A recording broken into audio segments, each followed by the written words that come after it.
ఈ కేసులో క్లూస్ ఏంటంటే ఆకుపచ్చని రంగులో ఉండే గొడుగు. అంతేకాదు నిందితుని ప్రత్యేకమైన నడక కూడా. వీటిని ఆధారంగా చేసుకుని సముద్రంలో సూదిని వెతికినట్లుగా నిందితుని కోసం వెతికారు. ఈ కేసులో తమిళనాడు పోలీసులు చేసిన ఇన్వెస్టిగేషన్ మతి పోగొడుతుంది. అది చెన్నై మహానగరంలోని ఆదంబాక్కం. ఆ రోజు 2023 ఏప్రిల్ 21 రాత్రి 8 గంటలవుతోంది. తిల్లై గంగానగర్లోని ఆ వీధిలో అప్పుడప్పుడే వాహనాల సందడి తగ్గుతోంది. శ్రీరామ్ తన భార్య భానుతో కలిసి ఆఫీసు పనులు ముగించుకుని ఇంటికి చేరుకున్నాడు. ఆ వీధి మధ్యలో వారి ఇల్లు ఉంటుంది. ఇంటిని చూడగానే శ్రీరామ్ భార్య మనసులో ఏదో తెలియని అనుమానం కలిగింది. సాధారణంగా ఆ ఇంటి ముందు సాయంత్రం 6 గంటలకే లైట్ వేసి ఉంటుంది. కానీ రాత్రి ఆ ఇంటి పరిసరాలు చీకటిలో ఉన్నాయి. ఆ ఇంట్లో వారితో పాటు శ్రీరామ్ తల్లి 81 ఏళ్ల శివగామి సుందరి కూడా ఉంటుంది. ఆ దంపతులు బయటకు వెళ్ళేటప్పుడు ఇంటికి తాళం వేసి ఆ తాళం చెవిని తమతో పాటు తీసుకుని వెళ్తారు. తల్లికి ఏదైనా అవసరమైతే వాడుకోవడానికి లోపల మరో తాళం చెవి ఉంటుంది. ఇంటి ముందుకు రాగానే ఆ చీకటిని చూసిన శ్రీరామ్ భార్య ఆశ్చర్యపోయింది. ఏమండి, ఎప్పుడు సాయంత్రం అవ్వగానే అత్తమ్మ లైట్లు వేస్తుంది కదా, మరి ఈరోజు ఎందుకు వేయలేదు అని అంది. అలా అడుగుతూనే శ్రీరామ్ దగ్గర నుండి తాళం తీసుకుని గబగబా తలుపులు తీయడానికి ప్రయత్నించింది. కానీ ఆమె తలుపును పట్టుకోగానే లోపలికి తెరుచుకుంది. అప్పటికే తలుపులు తెరిచి ఉన్నాయని అర్థం కావడంతో అత్తమ్మ తలుపులు కూడా వేసుకోకుండా నిద్రపోయిందా అని అనుకుంది. శ్రీరామ్ లోపలికి వచ్చి హాల్లో లైట్ వేశాడు. ఆ వెలుతురులోనే బెడ్రూమ్ వైపు తొంగి చూశాడు. అక్కడ తల్లి బెడ్ మీద గాఢ నిద్రలో ఉన్నట్లు కనిపించింది. అమ్మ అలసిపోయి నిద్రపోయిందని అనుకున్నాడు. వారు బయట నుంచి తెచ్చిన సరుకులను తీసుకుని వంటగదిలోకి వెళ్ళారు. అప్పుడు భాను కిచెన్లో సామాన్లు సర్దుతుండగా ఆమె కళ్ళు భోజనం గిన్నెలపై పడ్డాయి. మధ్యాహ్నం అత్తమ్మ కోసం పెట్టిన భోజనం అలాగే ఉంది. ఏమండి, అత్తమ్మ భోజనం కూడా చేయలేదని అరిచింది. మధ్యాహ్నం నుండి ఏమీ తినకుండా తల్లి అలా పడుకుని ఉందని తెలియగానే శ్రీరామ్ గుండె తల్లడిల్లింది. అమ్మకు జ్వరం ఏమైనా వచ్చిందేమో అని అనుకున్నాడు. కంగారుగా బెడ్రూమ్లోకి వెళ్ళి లైట్ వేశాడు. అంతకుముందు చీకటిగా ఉందని సరిగ్గా గమనించలేదు. కానీ ఇప్పుడు లైట్ వేసి చూసిన శ్రీరామ్ ఆమె నుదుటిపై చేయి పెట్టాడు. ఆమె శరీరం మంచు ముక్కలా చల్లగా ఉంది. ఆ చల్లదనంతో శ్రీరామ్ గజ్జున వణికాడు. మరుక్షణమే అనుమానంతో ముక్కు దగ్గరే చేయి పెట్టాడు. శ్వాస ఆడట్లేదని తెలిసింది. వెంటనే అతని కళ్ళ నుంచి నీళ్లు రాలుతున్నాయి. ఎందుకంటే ఇన్నాళ్ళు వారిని కంటికి రెప్పలా కాపాడిన తల్లి మరణించింది. అస్సలు ఊహించని సంఘటనతో ఆ భార్యాభర్తలు ఒక్కసారిగా కుప్పకూలిపోయారు. తమ కోసం ఆప్యాయంగా ఎదురు చూసే తల్లి మధ్యాహ్నం భోజనం కూడా చేయకుండానే ఆ బెడ్ మీద ప్రాణం లేని శవంలా పడి ఉందనే నిజాన్ని తట్టుకోలేకపోయారు. శివగామి సుందరికి ఎలాంటి ఆరోగ్య సమస్యలు లేవని వారికి బాగా తెలుసు. కానీ ఆమె ఎలా చనిపోయిందో అర్థం కావడం లేదు. సడన్గా శ్రీరామ్ భార్య కళ్ళు గది మూలన ఉన్న అల్మారా వైపు వెళ్ళాయి. అప్పటి వరకు చీకటిలో గమనించలేదు. కానీ ఆ అల్మారా తలుపులు బార్రా తెరిచి ఉన్నాయి. ఆ దృశ్యం చూడగానే ఆమె గుండెల్లో రాయి పడినట్లయింది. వెంటనే పరిగెత్తుకుని వెళ్ళి లోపల ఉన్న లాకర్ను చూసింది. అందులో ఉండాల్సిన 45 తులాల బంగారు నగలు, డబ్బు కనిపించట్లేదు. ఆ క్షణమే ఆమెకు అర్థమైపోయింది, ఇది మరణం కాదు, ఘోరం అని. ఇంట్లోకి వచ్చిన దొంగలు శివగామి సుందరిని చంపి బంగారం, డబ్బు ఎత్తుకెళ్లారని గుర్తించింది. అప్పుడే శ్రీరామ్ మరో విషయాన్ని గమనించాడు. తల్లి మెడలోని గొలుసు, చేతులకు ఉండే గాజులు కూడా లేవు. ఎవరో ఆమె ఒంటి మీద ఉన్న నగలను దోచుకున్నారు. ఇంట్లో దొంగతనం జరిగిందని అప్పుడు వారికి అర్థమైంది. మరి దొంగతనం చేసిన వ్యక్తే మా అమ్మను చంపేశాడా అనే అనుమానం రాగానే శ్రీరామ్ వెంటనే పోలీసులకు సమాచారం అందించాడు. పోలీసులు సంఘటన స్థలానికి చేరుకునే లోపే శ్రీరామ్ చుట్టుపక్కల వారికి విషయం చెప్పాడు. ఆ వార్త వినగానే తిల్లై గంగానగర్ ఒక్కసారిగా ఉలిక్కిపడింది. అందరూ పరుగు పరుగున శ్రీరామ్ ఇంటికి చేరుకున్నారు. అందరినీ ఎంతో ఆత్మీయంగా పలకరించే శివగామి ఇక లేరన్న వార్తను పక్కింటి వారు అసలు నమ్మలేకపోయారు. ఎందుకంటే ఆ రోజు ఉదయం ఎంతో ఉత్సాహంగా ఉన్న ఆమెను కాలనీ వాసులు సంతోషంగా చూశారు. ఆమె వయసు 81 ఏళ్ళు కావచ్చు, కానీ యువకుల కంటే చురుగ్గా ఉండేది. ఆ రోజు ఉదయం కూడా ఆమె ఎప్పట్లాగే గుడికి వెళ్ళింది. తిరిగి వస్తూ దారిలో కనిపించిన ప్రతి ఒక్కరిని ఆత్మీయంగా పలకరిస్తూ మాట్లాడింది. ఆమెలోని ఆ నిండుదనమే అందరికీ ఇష్టం. అయితే ఆమె మరణంలో ఏదో కుట్ర ఉందని, దొంగతనం జరిగిందని కొడుకు శ్రీరామ్ చెప్పడంతో జనం ఇంట్లోకి రాకుండా బయటే ఆగిపోయారు. పోలీసులు లోపలికి వెళ్ళి ఆధారాల కోసం అన్వేషించారు. తెరిచి ఉన్న అల్మారాను క్షుణ్ణంగా పరిశీలించారు. మృతదేహాన్ని పోస్టుమార్టం కోసం ఆసుపత్రికి పంపించారు. నిందితుడి వేలిముద్రల కోసం ఆ గదిని గాలించారు. కానీ చాలా తెలివిగా వ్యవహరించిన ఆ హంతకుడు ఎక్కడా చిన్న ఆధారాన్ని కూడా వదలలేదు. శివగామి శరీరం మీద కూడా ఎటువంటి గాయాలు లేవు. కానీ పోస్టుమార్టం పూర్తయ్యాక డాక్టర్లు అసలు విషయం బయటపెట్టారు. ఆమెను చంపడానికి హంతకుడు గదిలోని దిండును ఆయుధంగా వాడుకున్నాడు. ఆ దిండును ఆమె ముక్కు మీద, నోటి మీద గట్టిగా నొక్కడం వల్ల ఆ దిండులోని కొన్ని సన్నని పీచు పదార్థాలు ఆమె ముక్కు లోపలికి వెళ్ళాయి. శ్వాస అందక ప్రాణాలు కాపాడుకోవడానికి ఆమె విలవిలలాడిపోతూ కొట్టుకుంటున్న ఆఖరి క్షణాల్లో గాలి కోసం గట్టిగా పీల్చుకోవడానికి ప్రయత్నించినప్పుడు ఆ దిండులోని పీచు భాగాలు ఆమె ఊపిరితిత్తుల వైపు వెళ్ళాయని డాక్టర్లు గుర్తించారు. ఆ పీచు పదార్థం శివగామి మరణించిన గదిలోని దిండుదే అని నిరూపించడానికి ఆ రెండింటిని సరిపోల్చి చూశారు. ఒకవైపు పోస్టుమార్టం నివేదిక ద్వారా శివగామి మరణం వెనుక ఉన్న ఆ భయంకరమైన నిజాలు బయటపడుతుంటే, మరోవైపు పోలీసులు ఈ కిరాతకానికి ఒడిగట్టిన ఆ హంతకుడిని వేటాడే పనిలో పడ్డారు. ఇంతకీ 81 ఏళ్ల వృద్ధురాల్ని చంపాల్సిన అవసరం ఎవరికి ఉంది? ఆ వీధిలోకి అపరిచితులు ఎవరైనా వచ్చారా అనే కోణంలో దర్యాప్తు మొదలైంది. ఈ టెక్నాలజీ యుగంలో నేరస్తుడిని పట్టుకోవడానికి పోలీసులు ముందుగా ఎంచుకున్న ఆయుధం మొబైల్ సిగ్నల్స్.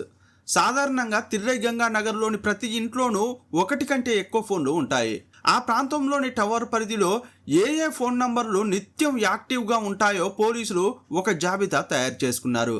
క్రైమ్ జరిగిన రోజున ఆ నిర్దిష్ట సమయంలో ఆ టవర్ పరిధిలోకి ఏదైనా కొత్త ఫోన్ నంబర్ సిగ్నల్ వచ్చిందా అని ఆరా తీయడం మొదలుపెట్టారు. ఒకవేళ కొత్త నంబర్ కనిపిస్తే నిందితుడిని పట్టుకోవడం సులభం అవుతుందని భావించి ఒక ప్రత్యేక బృందాన్ని రంగంలోకి దించారు. మరోవైపు పోలీసులు నేరుగా ఆ వీధిలోని చుట్టుపక్కల వారి ఇంటికి వెళ్ళి సమాచారాన్ని సేకరించడం ప్రారంభించారు. ఆ వీధిలో ఎంతమంది ఉంటున్నారు, వారి ఫోన్ నంబర్లు ఏంటి, హత్య జరిగిన సమయంలో వారు ఎక్కడ ఉన్నారు అన్న వివరాలతో పాటు వారి స్టేట్మెంట్లను రికార్డ్ చేశారు. అయితే శివగామి సుందరి మరణంతో ఆ వీధిలోని ఎవరికీ సంబంధం లేదని తేలిపోయింది. పైగా ప్రతి ఒక్కరూ ఆమె గురించి చెబుతున్న మాటలు వింటుంటే ఆ వీధి అంతా తమ కుటుంబ సభ్యురాల్ని కోల్పోయినంత వేదనలో ఉందని అర్థమైంది. ఆమె అందరితో అంతలా మమేకమైపోయింది. అంత మంచి మనసున్న ముసలామెకు ఏమైందో తెలుసుకోవాలనే ఆరాటం పోలీసుల కంటే ఆ చుట్టుపక్కల వారికే ఎక్కువగా ఉంది.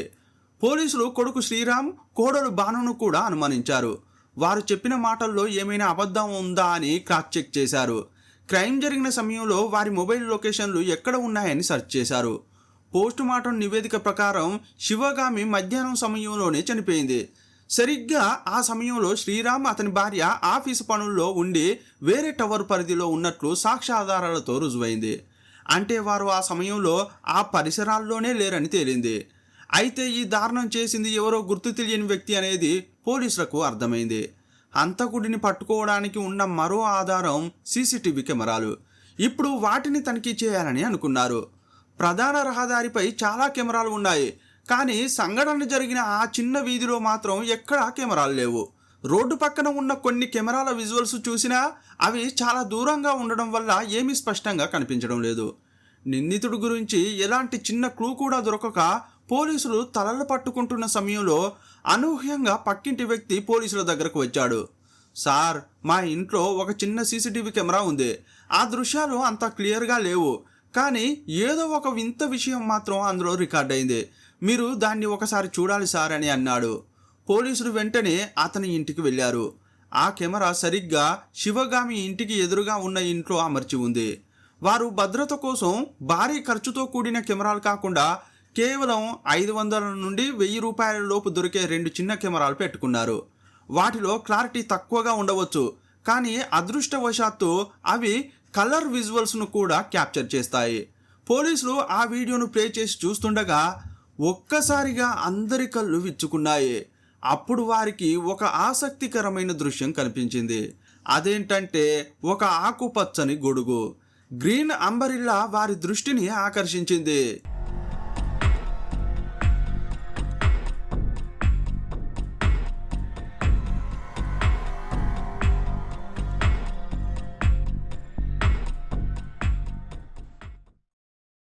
ఉదయం సరిగ్గా 11:30 సమయంలో ఎండ తీవ్రంగా ఉంది. అప్పుడు శివగామి ఇంటి ముందుకు ఒక వ్యక్తి వచ్చాడు. అతని చేతిలో విప్పిన ఒక పచ్చని గొడుగు ఉంది. అతను ఆ గొడుగును కెమెరా కంటికి అతని ముఖం అస్సలు కనబడకుండా చాకచక్యంగా పట్టుకున్నాడు. పైగా ఆ గొడుగు తలుపును కూడా పూర్తిగా కప్పేసింది. నిశ్శబ్దంగా ఉన్న ఆ వీధిలో అతను ఆ గొడుగు పట్టుకుని తలుపు తట్టడం ఆ చిన్న కెమెరాలో రికార్డయింది. ఆ గొడుగు చాటు నుండి తలుపు కొద్దిగా తెరుచుకుంది. శివగామి లోపల నుంచి బయటకు వచ్చింది. తలుపు తీసిన తర్వాత ఆ వ్యక్తి ఏమాత్రం తొందరపడలేదు. దాదాపు కొన్ని సెకండ్ల పాటు ఆ ఆకుపచ్చ గొడుగు కిందే నిలబడి ఆమెతో ఏదో మాట్లాడాడు. ఆ తర్వాత గొడుగుతో సహా ఇంటి లోపలికి వెళ్ళాడు. తెరిచిన తలుపు, ఆ వ్యక్తి లోపలికి వెళ్ళడం ఎదురింటి కెమెరాలో స్పష్టంగా రికార్డయింది. ఆ కెమెరా సరిగ్గా శివగామి ఇంటి తలుపు వైపే ఉండడం పోలీసులకు పెద్ద వరంగా మారింది. పోలీసులు ఆ విజువల్స్ను నిశితంగా గమనిస్తుండగా ఒక్కసారిగా ఆ గొడుగు లోపలి నుండి కెమెరా వైపు తిరిగింది. ఆ వ్యక్తి గొడుగు వెనకాలే ఉండి చాలా తెలివిగా తన ముఖం కనిపించకుండా తలుపులు మూశాడు. మళ్ళీ ఆ తలుపులు తెరుచుకోవడానికి కొన్ని గంటల సమయం పట్టింది. సరిగ్గా మధ్యాహ్నం 3:10 అదే పచ్చ గొడుగు లోపలి నుండి బయటకు వచ్చింది. ఆ గొడుగు కింద ఉన్న వ్యక్తి తన ముఖం ఏమాత్రం కనిపించకుండా బయటకు వచ్చాడు. ఆ తర్వాత కెమెరా యాంగిల్ నుండి మాయమైపోయాడు. పోలీసుల చేతికి ఇప్పుడు ఒకే ఒక్క ఆధారం చిక్కింది. అదే ఆ పచ్చని గొడుగు పట్టుకున్న వ్యక్తి. పోలీసులు వెంటనే ఆ వీధి వెంట నడుస్తూ ప్రధాన రహదారి వరకు వెళ్లారు. అక్కడున్న భారీ సీసీటీవీ కెమెరాలను జల్లెడపట్టారు. ఆకుపచ్చ గొడుగు పట్టుకున్న వ్యక్తి మళ్ళీ కనిపించాడు.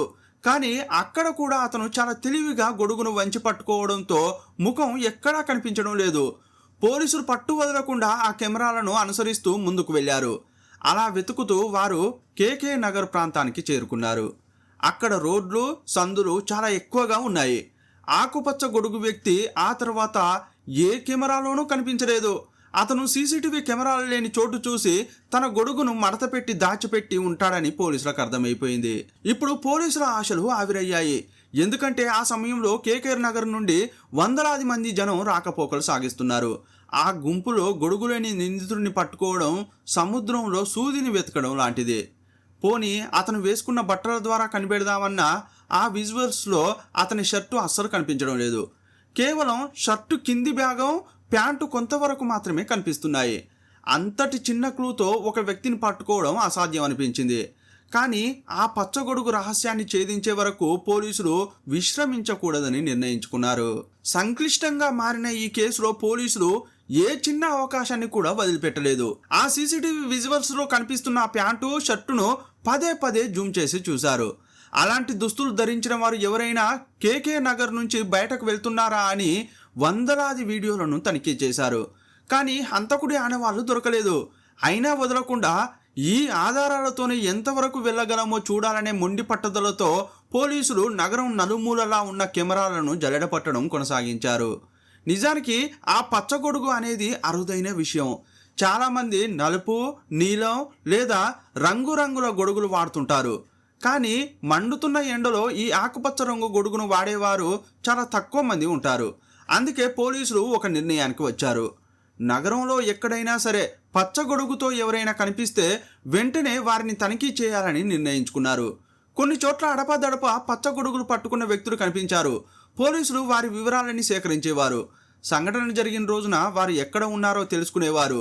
ఫోన్ నంబర్లు, టవర్ లొకేషన్లు, వారు చెప్పే సాక్ష్యాలు అన్నీ పరిశీలించిన తర్వాతే వారిని వదిలిపెట్టేవారు. దర్యాప్తు చాలా వేగంగా సాగుతోంది. అప్పుడే పోలీసులకు ఒక కొత్త విషయం అర్థమైంది. ప్రతి మనిషికి ఒక ప్రత్యేకమైన నడక శైలి ఉంటుంది. సీసీటీవీలో కనిపించిన ఆ పచ్చగొడుగు వ్యక్తికి కూడా ఒక ప్రత్యేకమైన నడక ఉంది. పోలీసులు ఇప్పుడు ఆ వ్యక్తి ముఖం కోసం కాకుండా ఆ నడక కోసం వెతకడం మొదలుపెట్టారు. అలా వెతుకుతుండగా రైల్వే స్టేషన్ నుంచి ఒక విస్తుపోయే విజువల్ దొరికింది. సాధారణంగా రైలు దిగిన ఎవరైనా ప్లాట్ఫారం దాటి రోడ్డు మీదకు వచ్చాక ఎండకో వానకో గొడుగు విప్పుతారు. కానీ ఈ విజువల్లో ఉన్న వ్యక్తి మాత్రం రైలు దిగుతూనే గొడుగు విప్పి ప్లాట్ఫారం మీదకు వచ్చాడు. ఇది చాలా అసాధారణమైన విషయం. ఆ గొడుగు లోపల ఒక వ్యక్తి ఉన్నాడు. తన ముఖం ఏ కెమెరాలోనూ పడకుండా గొడుగును ఒక పక్కకు వంచి పట్టుకుని చాకచక్యంగా నడుస్తున్నాడు. రైల్వే స్టేషన్లో వందల కెమెరాలు ఉన్నా ఒక్క దాంట్లో కూడా అతని ముఖం చిక్కలేదు. ఇదంతా చూసిన పోలీసులకు ఆ పచ్చగొడుగు వాడుతున్న వ్యక్తి ఆషామాషి దొంగ కాదని, పరిసరాలను నిశితంగా పరిశీలించే తెలివైన దొంగ అని వారికి అనిపించింది. స్టేషన్ నుంచి బయటకు వచ్చి అతను రోడ్డు మీద నడవడం మొదలుపెట్టాడు. పోలీసులు అతన్ని కెమెరాల ద్వారా వెంబడించారు. కానీ ఒక రద్దీగా ఉన్న వీధిలో జనాల మధ్య అతను మాయమైపోయాడు. ఆ గుంపులో అతన్ని వెతకడం అసాధ్యం. కానీ అతని దగ్గర పచ్చగొడుగు ఉంటే మాత్రం ఇట్టే దొరికిపోతాడు. చివరకు పోలీసులకు ఒక విషయం అర్థమైంది.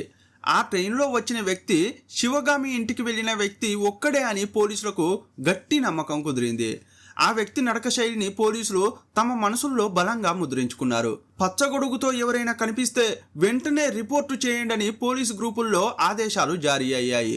ఒకరోజు అశోక్ నగర్లోని ఒక స్టూడియో దగ్గర పచ్చగొడుగు పట్టుకుని వెళ్తున్న ఒక వ్యక్తిని డ్యూటీలో ఉన్న కానిస్టేబుల్ గమనించాడు. ఆ కానిస్టేబుల్ అప్పటికే వాట్సాప్లో వచ్చిన పాత విజువల్స్ను పదే పదే చూశాడు. అందువల్ల ఆ వ్యక్తి నడక శైలిని చూడగానే అతనికి అనుమానం వచ్చింది. వెంటనే పై అధికారులకు సమాచారం ఇచ్చాడు. పోలీసులు ఏమాత్రం ఆలస్యం చేయకుండా అశోక్ నగర్కు చేరుకుని గాలించారు. ఒక షాపు ముందు పచ్చ గొడుగు పట్టుకున్న ఒక వ్యక్తి కనిపించాడు. అప్పుడు అతను గొడుగు విప్పలేదు, కానీ అది అతని చేతిలోనే ఉంది. పోలీసులు ఆ వ్యక్తిని అదుపులోకి తీసుకుని విచారణ కోసం స్టేషన్కు తీసుకెళ్లారు. నీ పేరేంటని అడిగితే ఏమాత్రం తడబడకుండా శక్తివేల్ అని బదులిచ్చాడు. తను గ్రిల్ వర్క్, వెల్డింగ్ పనులు చేస్తూ జీవిస్తుంటానని చెప్పుకొచ్చాడు. అప్పుడు పోలీసులు అతని చేతిలో ఉన్న పచ్చని గొడుగుని గురించి అడిగారు. దానికి అతను నవ్వుతూ ఏం చెప్పాడంటే, సార్, నేను వెల్డింగ్ పని చేసేటప్పుడు ఆ సెగ, నిప్పు రవ్వలు కంటి మీద పడకుండా ఉండడానికి ఈ గొడుగును అడ్డంగా పెట్టుకుంటాను. అలా అది నాకు అలవాటు అయిపోయింది సార్ అని డిఫరెంట్గా సమాధానం చెప్పాడు. సాధారణంగా వెల్డింగ్ పని చేసేవారు కళ్ళు దెబ్బతినకుండా కళ్ళకు అడ్డుగా ప్యాడు లాంటిది లేదా అద్దాలు లాంటివి పెట్టుకుంటారు. కానీ ఇతను చెప్పేది వింతగా అనిపించింది. అయితే ఒక్కొక్కరికి ఒక్కో శైలి ఉంటుందేమోలే అని పోలీసులు ఆ విషయాన్ని సరిపెట్టుకున్నారు. ఇంతకీ నువ్వు 2023 ఏప్రిల్ నెలలో ఎక్కడ ఉన్నావు అని ప్రశ్నించారు. ఎందుకంటే అతన్ని విచారిస్తున్నప్పుడు మే నెల నడుస్తోంది. దానికి అతను చాలా తెలివిగా, సార్, గత నెలలో నాకు చాలా పనులు ఉన్నాయి, రోజు ఎక్కడ ఉన్నానో గుర్తుపెట్టుకుని చెప్పడం చాలా కష్టం అని అన్నాడు. కానీ పోలీసులు అతనికి ఎలాంటి అవకాశం ఇవ్వాలని అనుకోలేదు. శక్తివేల్, నువ్వు అన్ని రోజులు గుర్తు తెచ్చుకోనక్కర్లేదు, కేవలం మేము అడిగే ఈ కొన్ని రోజులు మాత్రం గుర్తు తెచ్చుకో అన్నారు. నువ్వు ఏప్రిల్ 5న ఎక్కడ ఉన్నావు అని అడిగారు. అతను కాసేపు ఆలోచించి ఒక చోట ఉన్నానని చెప్పాడు. ఆ తర్వాత ప్రతి 5 రోజులకు ఒకసారి చొప్పున ఏప్రిల్ 10, ఏప్రిల్ 15 ఇలా అడుగుతూ సహజంగానే ఏప్రిల్ 20 గురించి కూడా ప్రశ్నించారు. దానికి కూడా అతను తన దగ్గర ఉన్న సమాధానం చెప్పాడు. ఆ వెంటనే పోలీసులు అసలైన ప్రశ్న వేశారు. మరి ఏప్రిల్ 21న ఎక్కడ ఉన్నావు అని అడిగారు. దానికి కూడా అతను ఏమాత్రం సందేహం లేకుండా ఒక సమాధానం చెప్పాడు. అప్పుడు పోలీసులు ఏమన్నారంటే, శక్తివేల్, నువ్వు మొబైల్ ఫోన్ వాడవా అని అడిగారు. వాడతాను సార్ అని తన నంబర్ ఇచ్చాడు. పోలీసులు వెంటనే ఆ నంబర్ను సైబర్ సెల్కు పంపించారు. శక్తివేల్ చెప్పిన రోజుల్లో అతను నిజంగానే అతను చెప్పిన చోటులో ఉన్నాడా లేదా అనేది మొబైల్ టవర్ లొకేషన్ ద్వారా కనిపెట్టారు. ఇప్పటి వరకు శక్తివేల్ చెప్పిన విషయాల్లో చాలా వరకు నిజమేనని తేలింది. జ్ఞాపకం తెచ్చుకుని చెబుతున్నాడు కాబట్టి చిన్న చిన్న తేడాలు ఉన్న ఏప్రిల్ 5, 10, 15, 20 తేదీల వరకు ఆ వివరాలు దాదాపు సరిపోయాయి.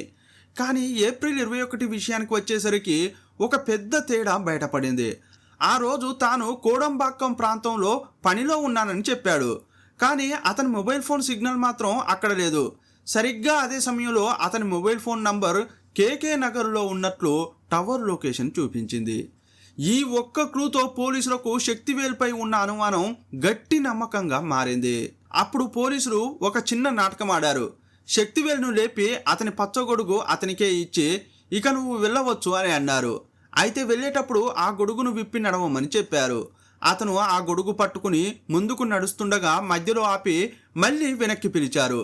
అతను నడుస్తున్న ఆ ప్రత్యేకమైన తీరును పోలీసులు వీడియో తీశారు. ఆ వీడియోను తమ దగ్గర ఉన్న సీసీటీవీ విజువల్స్తో పోల్చి చూశారు. ఆ నడక శైలి ఇంతకు ముందున్న వీడియోల్లోని నడకతో 100కు 100% సరిపోయింది. మళ్ళీ అతన్ని దర్యాప్తు గదిలోకి పిలిచి ఒక వీడియోను చూపించారు. అందులో గొడుగు పట్టుకుని పోలీస్ స్టేషన్లో నడుస్తున్న దృశ్యం ఉంది. శక్తివేల్, నువ్వు ఎప్పుడు ఇలా గొడుగు పట్టుకునే నడుస్తావా అని పోలీసులు అడిగారు. అతను ఏమాత్రం భయం లేకుండా, అవును సార్, వెల్డింగ్ పనికి వెళ్ళినప్పటి నుండి నాకు ఇది అలవాటైపోయింది అని అన్నాడు. అప్పుడు పోలీసులు ఒకరి ముఖాలను మరొకరు చూసుకున్నారు. ఆ తర్వాత శక్తివేల్ కళ్ళలోకి సూటిగా చూస్తూ మరో వీడియోను ప్లే చేశారు. అది రైల్వే స్టేషన్ విజువల్. ఒక వ్యక్తి రైలు దిగి పచ్చగొడుగు పట్టుకుని బయటకు వస్తున్నాడు. శక్తివేల్ ఇతని ఎవరో గుర్తుపట్టగలవా అని పోలీసులు అడిగారు. అప్పటికే తన అతి తెలివిపై అమితమైన నమ్మకంతో ఉన్న శక్తివేల్ ఏమాత్రం తడబడకుండా అందులో అడగడానికి ఏముంది సార్, అది నేనే కదా అని చాలా క్యాజువల్గా చెప్పేశాడు. ప్లాట్ఫారం మీద నడవడం, స్టేషన్ నుండి బయటకు వెళ్ళడం వంటి దృశ్యాలను పోలీసులు చూపిస్తుంటే అతను ఏదో సినిమా చూస్తున్నట్లుగా చాలా ఆసక్తిగా చూస్తున్నాడు. ఆ తర్వాత కేకే నగర్ రోడ్డులో గొడుగు పట్టుకుని వెళ్తున్న వీడియోను చూపించినప్పుడు కూడా అవును సార్ ఇది కూడా నేనే అని నిర్భయంగా ఒప్పుకున్నాడు. కానీ అసలైన క్లైమాక్స్ అప్పుడే మొదలైంది. పోలీసులు చివరిగా మరో వీడియోను స్క్రీన్ మీద వేశారు. అందులో కూడా గొడుగు పట్టుకున్న వ్యక్తి ఉన్నాడు. సార్ ఇది కూడా నేనే అని శక్తివేల్ గర్వంగా చెప్పగానే పోలీసులు ఆ వీడియోను మెల్లగా జూమ్ అవుట్ చేసి వైడ్ యాంగిల్లో చూపించారు. అప్పటి వరకు గొడుగు మాత్రమే కనిపిస్తున్న ఆ విజువల్లో ఇప్పుడు ఆ గొడుగుకు ఎదురుగా సరిగ్గా శివగామి ఇల్లు కనిపించింది. ఆ ఇంటి గుమ్మం ముందు తను నిలబడి ఉన్న దృశ్యాన్ని చూడగానే శక్తివేల్ గుండె ఆగినంత పనైంది. అతని ముఖం ఒక్కసారిగా పాలిపోయింది. కళ్ళలో వణుకు మొదలైంది. అప్పటి వరకు ఉన్న ధీమా అంతా ఆ ఒక్క విజువల్తో ఆవిరైపోయింది. పోలీసులు ఎంత తెలివిగా ఆలోచించారో అప్పుడు అతనికి అర్థమైపోయింది. అప్పుడు ఇన్వెస్టిగేషన్ ఆఫీసర్ అతని కళ్ళల్లోకి చూస్తూ, శక్తివేల్ ఏప్రిల్ 21 ఉదయం 11:30కు నువ్వు శివగామి ఇంటికి వెళ్ళావని మా దగ్గర ఆధారాలు ఉన్నాయి. మధ్యాహ్నం 3:10 వరకు అక్కడే ఉన్నావని మాకు తెలుసు. కోడంబాక్కం వెళ్ళాలని నువ్వు చెప్పిన మాటలన్నీ పచ్చి అబద్ధాలని తేలిపోయింది. మమ్మల్ని తప్పుదోవ పట్టించడానికి టవర్ లొకేషన్ దొరకకుండా నీ ఫోన్ను కావాలనే ఇంట్లో వదిలేసి వెళ్ళావని మేము కనిపెట్టాం. ఇక నాటకాలు ఆపి నిజం చెప్పు, ఆ ముసలామె శివగామిని ఎందుకు చంపావు అని అడిగారు. పోలీసుల ప్రశ్నలకు శక్తివేల్ వణికిపోయాడు. అప్పుడు అతని గొంతులోంచి అసలు కథ బయటకు వచ్చింది. 2020 మార్చి అంటే ప్రపంచాన్ని కోవిడ్ మహమ్మారి వణికిస్తున్న సమయం. గ్రిల్ వర్క్ చేస్తూ గౌరవంగా బతికిన శక్తివేల్ జీవితం కరోనా వల్ల ఒక్కసారిగా తలకిందులైంది. లాక్డౌన్తో పనులు ఆగిపోయి ఇంటికే పరిమితం కావాల్సి వచ్చింది. మొదటి నెల రోజులు ఏదోలా గడిచినా ఆ తర్వాత ఆర్థిక ఇబ్బందులు నరకం చూపించాయి. కొత్తగా నిర్మాణాలు జరగాలంటే కనీసం ఏడాది పడుతుందని తెలిసి అతను పూర్తిగా కుంగిపోయాడు. బయట రోడ్ల మీద ఐటీ ఉద్యోగులు సైతం కూరగాయలు, చేపలు అమ్ముకోవడం వంటివి చేస్తున్నారు. కానీ అతనికి ఆ పనులు చేయడం కూడా చేత కాదు. ఏం చేస్తే తన కుటుంబం బతుకుతుందో అర్థం కాక దిక్కుతోచని స్థితిలో అతను చేసిన ఆలోచనే ఈ ఘోరానికి దారితీసింది. బతకడానికి దారి చూపించే పనులు ఎన్ని ఉన్నా శక్తివేల్కు అవేవి చేయడం చేత కాదు. కష్టపడకుండానే కోట్లు సంపాదించాలనే పిచ్చి ఆలోచనలు అతని తలకెక్కాయి. ప్రభుత్వం ఇచ్చే ఉచిత రేషన్ బియ్యం కొద్దిపాటి ఆకలిని తీర్చవచ్చు, కానీ రాజభోగాలతో బతకాలంటే డబ్బు ఉండాల్సిందే. ఆ డబ్బు ఎక్కడి నుండి వస్తుంది అని అతను రాత్రింబవళ్ళు ఆలోచించేవాడు. ఈ లోకంలో ధనవంతుల దగ్గర ఉన్న సంపదలో కొంత భాగం తన చేతికి వస్తే తన కష్టాలన్నీ తీరిపోతాయని అనుకున్నాడు. కానీ డబ్బున్న వారు అడగగానే ఇవ్వరు కదా, అందుకే వారు నుండి లాక్కోవడం తప్ప వేరే మార్గం లేదని అతని మనసు ఫిక్స్ అయిపోయింది. అప్పటి నుంచి అక్రమంగా ఎలా డబ్బు సంపాదించాలని అతని క్రిమినల్ మైండ్ చాలా విధాలుగా ఆలోచించింది. చివరికి దొంగతనమే సులభం అని శక్తివేల్ భావించాడు. అయితే ప్రతిరోజు చిన్న చిన్న దొంగతనాలు చేయడం అతనికి ఇష్టం లేదు. ఒక్కసారి చోరీ చేస్తే జీవితం సెటిల్ అయిపోవాలి అనుకున్నాడు. మొదట బ్యాంకుల్లో దొంగతనం చేయాలని అనుకున్నాడు. కానీ దొరికితే జనమే కొట్టి చంపేస్తారని భయమేసింది. అందుకే ఎవరూ లేని చోట, తనని ఎవరూ ఎదిరించలేని చోట దొంగతనం చేయాలని నిర్ణయించుకున్నాడు. ఆ క్రమంలోనే అతని కళ్ళు వృద్ధుల మీద పడ్డాయి. ఒంటి నిండా నగలు, చేతి నిండా డబ్బులతో ఇంట్లో ఒంటరిగా ఉండే ముసలివారి దగ్గర దొంగతనం చేస్తే తక్కువ శ్రమతో ఎక్కువ సంపాదించవచ్చని అతను ప్లాన్ వేసుకున్నాడు. అదే ఉద్దేశంతో చాలా ఇళ్ళు వెతికినప్పటికీ సరైన అవకాశం దొరకలేదు. కానీ ఒకరోజు అతని దృష్టి తన పక్కింటి మీద పడింది. అక్కడ ఉండే సీతాలక్ష్మి అనే ముసలామె ఎప్పుడు ఒంటి నిండా నగలు వేసుకుని ఉండడం శక్తివేల్ గమనించాడు. తను పని లేకుండా ఇంట్లో ఖాళీగా ఉండడం వల్లే ఆమె కదలికలన్నీ అతనికి తెలిసాయి. ఆమెకు భర్త లేడు, కొడుకులు కోడళ్ళు దూరంగా ఉంటున్నారు. ఆమె దగ్గర ఉన్న నగలు గాని తనకు దొరికితే మరో 2-3 ఏళ్ళు రాజులా బతకవచ్చని శక్తివేల్ లెక్కలు వేసుకున్నాడు. కానీ తాను దొంగతనం చేస్తే ఆమె గుర్తుపట్టి పోలీసులకు చెప్తుంది. ఆ భయమే అతన్ని హంతకుడిగా మార్చింది. ఆమె ఉంటేనే కదా పోలీసులకు చెప్పేది, ఆమె లేకపోతే అన్న క్రూరమైన ఆలోచన అతని మెదడులో మెదిలింది. అది చెన్నైలోని కేకే నగర్. ఆ రోజు 2021 అక్టోబర్ 29 ఉదయం 11:30కు ఎంజీఆర్ నగర్లోని వీధి నిశ్శబ్దంగా మారింది. అప్పుడు శక్తివేల్ తన పక్కింట్లో ఉంటున్న సీతాలక్ష్మి ఇంటి తలుపులు కొట్టాడు. తలుపు తీసిన సీతాలక్ష్మికి శక్తివేల్ చాలా కాలంగా తెలుసు. ఏంట్రా శక్తివేల్ అని ఆమె ఆప్యాయంగా పలకరించింది. అమ్మ, కొంచెం మంచినీళ్లు కావాలి అని అతను అడగగానే ఆమె ఏమాత్రం అనుమానించకుండా నీళ్ల కోసం లోపలికి వెళ్ళింది. ఆమె వెనకే చప్పుడు కాకుండా శక్తివేలు కూడా ఇంట్లోకి చొరబడ్డాడు. ఆమె నీళ్లు తెచ్చి ఇస్తుంటే ఏమీ తెలియనట్లు తాగుతూ ముచ్చట్లు చెప్పాడు. ఆ తర్వాత గ్లాసును ఆమెకు తిరిగి ఇచ్చాడు. ఆమె ఆ గ్లాసును పక్కన పెట్టడానికి వెనక్కి తిరిగిన మరుక్షణమే సడన్ గా అటాక్ చేశాడు. తన ఫుల్ హ్యాండ్ షర్టుకు ఉన్న చేతులను కింది వరకు లాగాడు. ఆ క్లాత్తోనే ఆమె ముక్కు నోరు గట్టిగా అదిమి పట్టాడు. ఆమె ఊపిరి కోసం విలవిలలాడుతూ ప్రాణాలు వదిలే వరకు వదలలేదు. ఆమె చనిపోయిందని నిర్ధారించుకున్నాక ఎవరికీ అనుమానం రాకుండా ఆమెను బెడ్ మీద నిద్రపోతున్నట్లు పడుకోబెట్టాడు.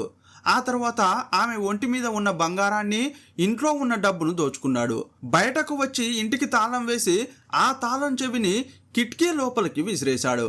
అలా చేస్తే లోపల నుండి గడియ పెట్టుకుని ఆమె నిద్రపోతుందేమోనని అందరూ భ్రమపడతారనేది అతని ప్లాన్. కానీ ఎన్ని గంటలు గడిచినా ఆమె ఆచూకీ లేకపోవడంతో పోలీసులకు నైబర్స్ సమాచారం ఇచ్చారు. పోలీసులు వెంటనే సీతాలక్ష్మి ఇంటికి చేరుకున్నారు. తలుపులను పరిశీలించిన పోలీసులు అది లోపలి గడియ కాదని, బయట నుండి వేసిన తాళమని నిర్ధారించి ఊరి వారందరికీ ఆ విషయం చెప్పారు. ఈ కేసు దర్యాప్తులో నైబర్సు పోలీసులకు చాలా సహకరించారు. వారిలో ఈ హంతకుడు శక్తివేల్ కూడా ఉన్నాడు. శక్తివేల్ అదృష్టం ఎంత బాగుందంటే ఆ రోజు పోలీసులు డాగ్ స్క్వాడ్ను రప్పించలేదు. ఒకవేళ అది వచ్చి ఉంటే వాసన పసిగట్టి నేరుగా శక్తివేల్ మెడను పట్టుకునేది. కానీ ఆ ప్రమాదం నుండి అతను త్రుటిలో తప్పించుకున్నాడు. ఆ తర్వాత కేసు నత్త నడకన సాగింది. మరోవైపు సీతాలక్ష్మి ఇంట్లో శక్తివేల్ దోచుకున్న సొత్తు కరిగిపోసాగింది. చేతిలో చిల్లి గవ్వలేకపోవడంతో శక్తివేల్ కన్ను మరో లక్ష్యం కోసం వెతకడం మొదలుపెట్టింది. అసలు ఒక హత్య చేసి పోలీసుల పక్కనే తిరుగుతున్న తనను ఎవరూ గుర్తుపట్టలేదన్న అహంకారం అతనిలో విపరీతమైన నమ్మకాన్ని పెంచింది. నేను ఎంతటి నేరం చేసినా పోలీసులు నన్ను పట్టుకోలేరు అన్న ధీమాతో అతను తన రెండో వేట కోసం సిద్ధమయ్యాడు. ఆ ప్లానింగ్లో భాగంగా నగరం మొత్తం తిరుగుతూ చివరికి ఒక గుడిని ఎంచుకున్నాడు. అక్కడకు ఒంటి నిండా నగలు ధరించి చాలామంది లేడీస్ వస్తారని అతనికి బాగా తెలుసు. వారిలో ఎవరినైనా వెంబడించి ఇంటిని కనిపెట్టి అదును చూసి దెబ్బ కొట్టాలనేది అతని ప్లాన్. అప్పుడే అతనికి శివగామి సుందరి తారసపడింది. గుడికి వచ్చిన ఆమె అక్కడున్న ప్రతి ఒక్కరిని ఎంతో ఆత్మీయంగా పలకరించేది. కానీ శక్తివేల్కు ఆమెలోని పుణ్యం కనిపించలేదు. ఆమె మెడలో మెరుస్తున్న బంగారు నగలే కనిపించాయి. ప్రతిరోజు గుడికి వెళ్తూ ఆమెను గమనించేవాడు. ఆమె ఒక్కో రోజు ఒక్కో నగ ధరించి రావడం చూసి ఆమె ఇంట్లో కుప్పలు తెప్పలుగా బంగారం ఉందని లెక్కలేసుకున్నాడు. కొడుకు కోడలు ఆఫీస్కు వెళ్ళాక ఆమె ఒంటరిగా ఉంటుందని గ్రహించిన శక్తివేల్ ఆ వీధిని జల్లెడపట్టాడు. ఉదయం 11 గంటల నుండి మధ్యాహ్నం 3 గంటల వరకు ఆ వీధి నిర్మానుష్యంగా ఉంటుందని గమనించాడు. కేవలం భోజనం కోసం కొందరు షాపులు నడిపేవారు వచ్చి వెళ్తుంటారని తెలుసుకున్నాడు. పక్కా ప్లాన్తో 2023 ఏప్రిల్ 21వ తేదీన ఉదయం 11:30కు తన ఆయుధమైన పచ్చగొడుగు పట్టుకుని శివగామి ఇంటి ముందు శక్తివేల్ ప్రత్యక్షమయ్యాడు. ఆ గొడుగును ఎంచుకోవడం వెనుక ఒక పెద్ద స్కెచ్ ఉంది. అది తన ముఖాన్ని పూర్తిగా కవర్ చేసేంత పెద్దది. వెల్డింగ్ పనుల సమయంలో ఎండ నుండి రక్షణ కోసం వాడే ఆ గొడుగును వంచి పట్టుకుంటే ఏ సీసీటీవీ కెమెరా కూడా తనను గుర్తుపట్టదని అతనికి బాగా తెలుసు. టెక్నాలజీకి దొరకకుండా తన ఫోన్ను ఇంట్లోనే వదిలేసి 100% నమ్మకంతో ఆమె ఇంటి తలుపు తట్టాడు. శివగామి తలుపు తీయగానే మంచినీళ్లు అడిగాడు. ఆమె లోపలికి వెళ్ళగానే వెనకాలే వెళ్ళి తలుపులు మూసి గడియ పెట్టాడు. నీళ్ల కోసం వెళ్ళిన ఆమెను వెనక నుంచి అటాక్ చేశాడు. ముక్కు నోరు గట్టిగా అదిమి పెట్టాడు. ఆ తర్వాత బెడ్రూమ్లోకి ఈడ్చుకెళ్ళి మంచం మీద పడేశాడు. అక్కడున్న దిండుతో ఊపిరాడకుండా చేసి ప్రాణాలు తీశాడు. ఆ దిండును ఎంత గట్టిగా నొక్కాడంటే ఆ దిండులోని పీచు పదార్థాలు ఆమె ముక్కు లోపలికి వెళ్ళిపోయాయి. ఆమె చనిపోయిందని నిర్ధారించుకున్నాక ఒంటి మీద ఉన్న నగలను, అల్మారాలోని బంగారం, నగదును తీసుకున్నాడు. కానీ అతను వెంటనే బయటకు రాలేదు. బయట తిరిగే జనం అంతా వెళ్ళిపోయే వరకు కొన్ని గంటల పాటు ఆ శవం పక్కనే చీకటి గదిలో దాక్కున్నాడు. సరిగ్గా మధ్యాహ్నం 3:10కి ఎవరికీ అనుమానం రాకుండా ఆకుపచ్చ గొడుగు చాటున ముఖం దాచుకుని బయటకు వెళ్ళాడు. మెల్లగా నడుస్తూ రోడ్డు దాటి కేకే నగర్ చేరుకున్నాడు. అక్కడ సీసీటీవీ కెమెరాలు లేని చోటు చూసి గొడుగును మడతపెట్టి దాచేశాడు. ఆ తర్వాత ఆ రక్తం అంటిన నగలను, డబ్బును తన అవసరాలకు తగ్గట్లుగా వేర్వేరు చోట్ల దాచిపెట్టాడు. ఈ మేరకు నిందితుని వాంగ్మూలం వింటున్న ప్రతి ఒక్క పోలీసు గుండె కదిలిపోయింది. నిందితుడిని పట్టుకున్న తరువాత అతని నుంచి కొంతవరకు బంగారం, నగదును రికవరీ చేశారు. పచ్చగొడుగు వెనుక ఉన్న రక్త చరిత్రను చూసి తమిళనాడు తంబీలు ఉలిక్కిపడ్డారు. ఈ కేసు ఇంకా విచారణలో ఉంది. ఈ క్రైమ్ కేసును మీకు ఇంత ప్రత్యేకంగా చెప్పడానికి ఒక బలమైన కారణం ఉంది. ఇది ఎక్కడో చెన్నైలో జరిగిన కేసు కావచ్చు, కానీ రేపు మన ఊరిలో, మన వీధిలో జరిగే అవకాశం కూడా ఉంది. మనం ఇంటి పట్టున ఉన్నప్పుడు ఎవరైనా వచ్చి కాలింగ్ బెల్ కొట్టగానే ఏమాత్రం ఆలోచించకుండా తలుపులు తీస్తాం. అవతలి వ్యక్తి చూడడానికి అమాయకంగా కనిపిస్తూ, అమ్మా పాత బట్టలు ఉన్నాయా, లేక పాత పేపర్లు కొంటామనో, లేదా దాహంగా ఉంది కాస్త మంచినీళ్ళు ఇస్తారా అని అడుగుతారు. అప్పుడు మనలోని మానవత్వం మేల్కొంటుంది. వారికి సహాయం చేయాలనే ఆరాటంతో తలుపులు అలాగే తెరిచి ఉంచి మనం సామాన్ల కోసమో నీళ్ళ కోసమో లోపలికి వెళ్తాం. ఇక్కడే ఒక విషయం గుర్తుంచుకోండి. మనం లోపలికి వెళ్ళిన ఆ ఒక్క నిమిషం చాలు మన జీవితం తలకిందులు కావడానికి. వెనక్కి తిరిగి చూసేలోపే ఆ దొంగ ఇంట్లోకి చొరబడతాడు. ఆ దొంగలు ఒక్కరే రారు, ఒక ముఠాగా వస్తారు. మిగిలిన వారు గోడ చాటునో చెట్ల చాటునో నక్కి ఉంటారు. ఒక్కడు మాత్రమే వచ్చి మాటల్లో పెడతాడు. మనం వారిని నమ్మి తలుపులు వేయకుండా లోపలికి వెళ్ళడం అంటే మృత్యువును మనమే సాదరంగా ఆహ్వానించినట్లు లెక్క. ఈ రోజుల్లో ఇలాంటి నేరాలు ఎక్కువగా పెరిగిపోతున్నాయి. దొంగలు ఎందుకు ఇంతగా రెచ్చిపోతున్నారో తెలుసా? దానికి ప్రధాన కారణం అమాంతంగా పెరిగిపోయిన బంగారం ధరలు. ఈ రోజుల్లో సామాన్యులైన, ధనవంతులైన మెడలో కనీసం 3 తులాల బంగారు గొలుసు వేసుకోవడం సాధారణంగా మారింది. మరీ ముఖ్యంగా మహిళల మెడల్లో బంగారంతో చేసిన తాలిబొట్టు ఉంటుంది. ఈరోజు తులం బంగారం ధర 1,00,000 దాటింది. ఒక దొంగకు కష్టపడి పనిచేస్తే రోజుకు 1,000 రూపాయలు కూడా వస్తాయో రావో తెలియదు. కానీ ఒక్కరి మెడలోని గొలుసు తెంచితే నిమిషాల్లో 2-3 లక్షల రూపాయలు వస్తున్నాయి. ఆ డబ్బుతో 2-3 నెలల పాటు విలాసవంతంగా గడుపుతారు. ఏడాదికి 3-4 దొంగతనాలు చేస్తే పనేమీ చేయకుండా సుఖంగా బతికేయచ్చు అనే కిరాతకమైన ఆలోచన ఈరోజు దొంగలను హంతకులుగా మారుస్తోంది. దొంగతనం చేయడానికి వచ్చిన వాడు కేవలం నగలను మాత్రమే తీసుకెళ్లడు. తనను ఎక్కడ గుర్తుపడతారో అన్న భయంతో ప్రాణాలు తీయడానికి కూడా వెనకాడడం లేదు. మనిషి ప్రాణం కంటే బంగారం విలువ ఎక్కువైపోయిన ఈ రోజుల్లో మనం ఎంత జాగ్రత్తగా ఉండాలో ఒక్కసారి ఆలోచించండి. అపరిచితులు తలుపు తట్టినప్పుడు అప్రమత్తంగా ఉండండి. మీరు ఇచ్చే ఒక్క గ్లాసు మంచినీళ్ళు మీ ప్రాణానికే ముప్పుగా మారవచ్చు. తలుపు తీసే ముందు వారు ఎవరనేది నిర్ధారించుకోండి. వీలైతే లోపల నుండే మాట్లాడండి. బంగారం మీద ఉన్న మోజుతో దొంగలు ధనవంతులు అవ్వాలని చూస్తున్నారు. ఆ ప్రయత్నంలో మన ప్రాణాలు బలి కాకూడదు. అందుకే జాగ్రత్తగా ఉందాం. మన భద్రత మన చేతుల్లోనే ఉంది. ఈ వీడియోపై మీ అభిప్రాయం ఏంటో కామెంట్ బాక్స్లో రాయండి. మరో వీడియోలో మళ్ళీ కలుసుకుందాం. అప్పటి వరకు సెలవు. జై హింద్.